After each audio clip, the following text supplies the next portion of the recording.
कढ़ी पकौड़ा तो आप भी बहुत ही अच्छा बना लेती होंगी, बल्कि कढ़ी पकौड़ा तो हर घर में ही बनाया जाता है। आज आप लोगों से शेयर करूंगी बेस्ट कढ़ी पकौड़ा की ऐसी रेसिपी जिसमें पकौड़े भी सॉफ्ट बनेंगे, दही भी नहीं फटेगा और तो और जायका भी आपको हर दफ़ा एक ही जैसा मिलेगा।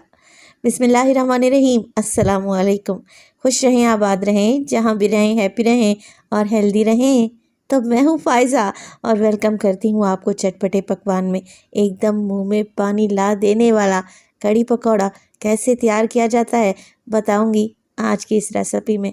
तो आपको करना क्या है, रेसिपी को एंड तक देखना है और अगर अच्छी लगे तो लाइक कर दें, चटपटे पकवान को सब्सक्राइब भी कर लें।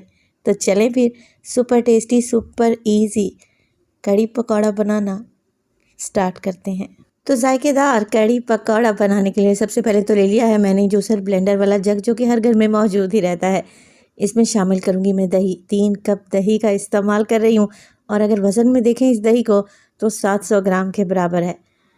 जायकेदार कढ़ी बनाने के लिए आपको एक और टिप देती चलूँ, अगर आप कढ़ी पकौड़ा बनाने का सोच रही हैं ना, एक दिन पहले दही खरीद कर फ्रिज में रख दें, तब आपको बेस्ट रिज़ल्ट मिलेंगे इंशाल्लाह ताला। तो जिस कप से मैंने दही नाप कर डाली है 3 कप के बराबर, उसी कप का इस्तेमाल करते हुए मैं बेसन डालूंगी। तो 3 कप दही में मैं 1 कप बेसन का इस्तेमाल करने लगी हूँ। दही मेरे पास अच्छा गाढ़ा वाला है, जितनी खट्टी दही होगी उतनी टेस्टी कढ़ी बनकर तैयार होगी। तो 1 कप बेसन को अगर वज़न में देखें तो तकरीबन 100 ग्राम के बराबर है। हाफ़ टेबल स्पून में इसमें हल्दी डाल रही हूँ अच्छे कलर के लिए और 1 टेबल स्पून के करीब इसमें लाल मिर्च का पाउडर डाल दूँगी। बस इस स्टेज पर आप इसमें सिर्फ यही चीज़ें ऐड करें। पानी शामिल करेंगे। अब आप लोग पूछेंगे कि फ़ायज़ा पानी कितना ऐड होगा, तो जितना हमने बेसन डाला है ना उसका 10 गुना, यानी कि अगर 1 कप मैंने बेसन का इस्तेमाल किया है तो मैं 10 कप के बराबर पानी डालूंगी। तो मैंने पहले से ही 10 कप पानी को जग में नाप कर रखा हुआ था। यहाँ पर जूसर ब्लेंडर वाला जग छोटा है तो मैं थोड़ा सा पानी ऐड करूँगी और सारी चीज़ों को ब्लेंड कर लूँगी। दही की गुठलियाँ ख़त्म हो जाएंगी और बेसन भी अच्छे तरीके से मिक्स हो जाएगा। अगर जूसर ब्लेंडर वाला जग इस्तेमाल नहीं करना चाह रहे तो आप हैंड विस्क की मदद से भी अच्छे तरीके से बेसन, दही और मिर्च मसालों को मिक्स कर सकते हैं। चले जी, तो यहाँ पर मैं फ़ौरन से कढ़ी बनाना स्टार्ट नहीं कर दूँगी, बल्कि इस मिक्सचर को एक साइड पर रख दें, क्योंकि बेसन को फूलने में टाइम लगता है। बेसन फूलेगा, दही या लस्सी में अच्छे तरीके से मिक्स हो जाएगा तो कढ़ी बहुत ज़बरदस्त बनकर तैयार होगी। तो इस मिक्सचर को रख देते हैं एक साइड पर, जब तक हम क्या करते हैं बेहतरीन सी कढ़ी पकौड़े के लिए पकौड़ा बनाना स्टार्ट करते हैं। तो एक बोल में डालूंगी मैं तकरीबन 2 कप के बराबर बेसन। अगर इसी बेसन को वज़न में देखेंगे तो 200 ग्राम के बराबर है। मैं आपको सारी डिटेल्स दे रही हूँ ताकि आपकी कढ़ी पकौड़ा एकदम परफेक्ट बनकर तैयार हो। अच्छा, इसमें डाल दूँगी मैं हाफ़ टी स्पून के करीब नमक। शामिल करेंगे इसमें मोटी कुटी हुई लाल मिर्च, आप पिसी हुई लाल मिर्च का भी इस्तेमाल कर सकते हैं। हल्दी डालेंगे 2 से 3 चुटकी पकौड़ों में अच्छे कलर के लिए और सबसे अहम चीज़ है अजवाइन। इससे पकौड़ों का टेस्ट भी अच्छा आएगा और कढ़ी खाते वक्त पकौड़े बादीपन भी नहीं करेंगे। हाफ़ टी स्पून अजवाइन लाजमी डालें। 1 टीस्पून कसूरी मेथी भी ऐड करूँगी, जिससे पकौड़े तलते वक्त खुशबू दूर दूर तक जाएगी। तो लाजमी ऐड करनी है आप लोगों ने। पकौड़े के मिक्स में यही मिर्च मसाले डलने थे, बस थोड़ा थोड़ा पानी ऐड करें और बेसन को अच्छे तरीके से घोल लें। अच्छा, यहाँ पर एक बात आप लोगों से क्लियर करती चलूँ कि बेसन को आपने घोलना है मगर बहुत ज़्यादा पतला नहीं करना। तो 2 कप बेसन में मैंने आधे कप से थोड़ा सा ज़्यादा पानी ऐड किया है। देखें कुछ इस कंसिस्टेंसी में बेसन को मैंने घोल लिया है, जो कि बहुत ज़्यादा पतला नहीं है। अच्छे तरीके से 1 से 2 मिनट के लिए बेसन को फेंट लेंगे ना तो इसमें एयर आ जाएगी, जिससे पकौड़े बहुत ही सॉफ्ट बनकर तैयार होंगे। अब यहाँ पर 1 कप भर के मेरे पास है आलू, जिसे मैंने बिल्कुल बारीक सा डाइस कटिंग में छोटे छोटे क्यूब्स में काट लिया है। 1 कप ही मैं प्याज का इस्तेमाल करूँगी, जिसे मैंने चॉप कर लिया है और 1 से 2 हरी मिर्चें भी हैं, जिन्हें मैंने प्याज के साथ ही चॉप कर लिया था। डालेंगे इसमें ढेर सारा बारीक कटा हुआ हरा धनिया और शामिल करेंगे इसमें मीठा सोडा 2 चुटकी के बराबर। तो मीठा सोडा ज़रूर ऐड करना है आप लोगों ने, इससे एयर पॉकेट्स बनेंगी पकौड़े के अंदर, जिससे वो कढ़ी को एब्जॉर्ब कर लेंगे और बहुत ही सॉफ्ट बनकर तैयार होंगे। चलें जी, सारी चीज़ों को मिक्स कर लेते हैं। अब मैंने पहले ही आपको बताया था कि बेसन जो आप लोग घोल रहे हैं बहुत ज़्यादा पतला नहीं होना चाहिए, वो इसीलिए बताया था।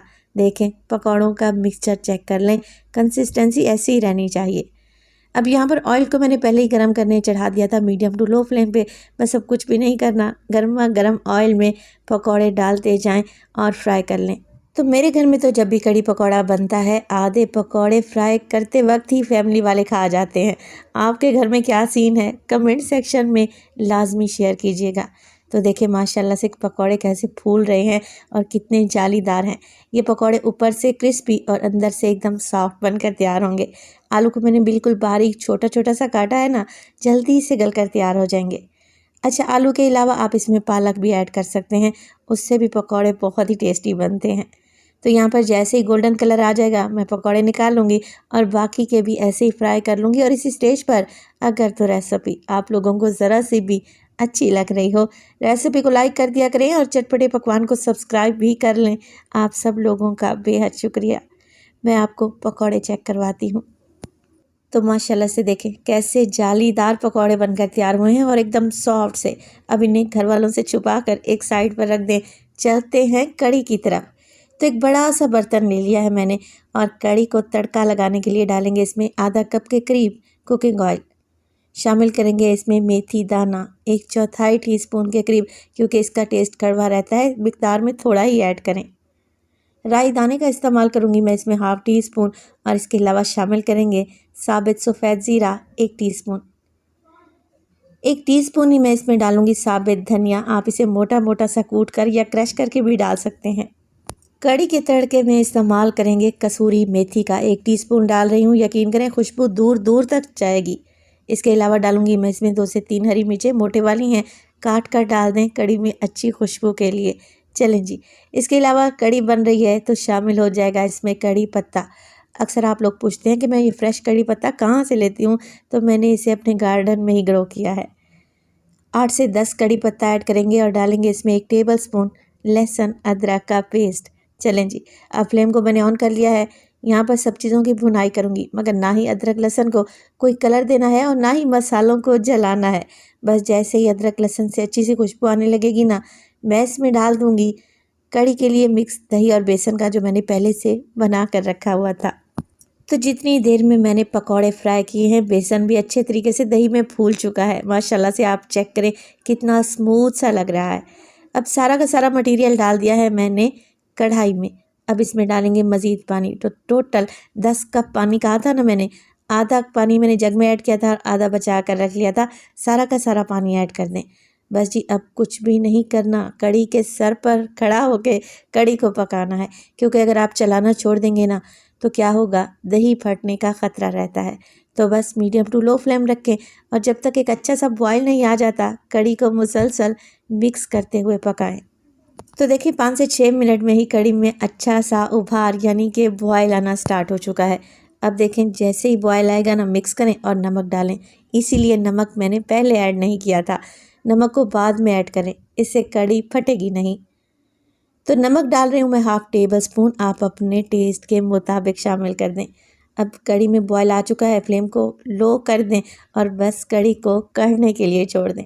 अच्छा, जो लोग कहते हैं कि इंस्टेंट कड़ी बन जाएगी, 10 से 12 मिनट में ही तैयार हो जाएगी, बिल्कुल गलत कहते हैं। कड़ी को पकने में तकरीबन 45 मिनट से लेकर 1 घंटा तो लाजमी लगेगा, क्योंकि बेसन का कच्चापन जब तक दूर नहीं होगा कड़ी का जायका कैसे आएगा। आप इस बारे में क्या कहते हैं कमेंट सेक्शन में मुझसे लाजमी शेयर कीजिएगा। तो यहाँ पर 1 घंटे के लिए मैंने कड़ी को पका लिया। क्वांटिटी आप लोग चेक करें, आधी रह गई है ना, और कड़ी अच्छी खासी थिक भी हो चुकी है। अब आप लोग पूछेंगे कि फ़ायज़ा कैसे पता चलेगा कि कड़ी पक चुकी है। तो एक तरीका तो ये है कि आप कड़ी को टेस्ट करें, बेसन का कच्चापन नहीं आएगा तो इसका मतलब है कड़ी पक चुकी है। और दूसरा, चम्मच की बैक हल्की सी कोट हो रही है ना, इसका मतलब है कि कड़ी अच्छे तरीके से पक चुकी है। बस इसको ज़्यादा गाढ़ा नहीं करेंगे, क्योंकि जब इसमें पकौड़े डालेंगे, पकौड़े कड़ी को एब्जॉर्ब करेंगे तो ये मज़ीद गाढ़ी होगी। बस इसी स्टेज पर मैंने डाल दिए हैं इसमें पकौड़े, जो कि मैंने छुपा कर रखे हुए थे। डालेंगे इसमें ढेर सारा हरा धनिया और 1 से 2 मिनट के लिए मज़ीद पका लेंगे पकौड़े डालने के बाद, ताकि पकौड़े अच्छे तरीके से सॉफ्ट हो जाएं। तो देखें, लग रही है ना टेस्टी कड़ी। आप इस टाइम पर भी बेफिक्र होकर खा सकते हैं, ये बहुत ही टेस्टी बनी है। मगर इसे मज़ीद टेस्टी बनाने के लिए मैं इस पर एक तड़का या भगार भी लगाऊंगी। तो फ्राइंग पैन में डाला है मैंने तकरीबन 5 से 6 टेबलस्पून के करीब कुकिंग ऑयल। आप देसी घी या घी भी ले सकते हैं। शामिल कर देंगे इसमें कुटा हुआ लहसुन, अदरक का इस्तेमाल नहीं किया, लहसुन को ही मोटा मोटा क्रश कर लिया है, 1 टेबलस्पून डाल दें। अच्छा, लहसुन को यहाँ पर हम लाइट सा गोल्डन कलर देंगे और लहसुन के साथ मज़ीद कुछ खुशबूदार चीज़ें भी ऐड करेंगे। तो यहाँ पर मैं डालने लगी हूँ कड़ी पत्ता। अगेन डालेंगे 8 से 10 कड़ी पत्ते, अगर है तो डाल दें, अदरवाइज स्किप भी कर सकते हैं। गोल लाल मिर्चों का इस्तेमाल करूँगी मैं, बटन रेड चिलीज़ का मुझे पसंद है, मैं 10 से 12 अदद डाल रही हूँ। कश्मीरी लाल मिर्च अच्छे कलर के लिए डाल रही हूँ, 1 टीस्पून, नहीं है तो स्किप कर दें, कोई इशू नहीं है। चलें जी, तड़का तैयार है। गर्मा गर्म तड़का लगा देंगे कड़ी पकौड़ा पर और इसे सर्व करें आप उबले हुए चावल के साथ या फिर चपाती के साथ। आपके घर में इसे किस तरीके से सर्व किया जाता है लाजमी बताइएगा। मैं इसे उबले हुए चावल के साथ सर्व कर रही हूँ। तो माशाल्लाह से आप ज़रा कड़ी की थिकनेस को चेक करें, पकौड़े देखें कितने सॉफ्ट और जूसी बनकर तैयार हुए हैं। रेसिपी बनाए तो अपना फीडबैक लाजमी दीजिएगा। मैं आपको ज़रा कड़ी चेक करवाती हूँ।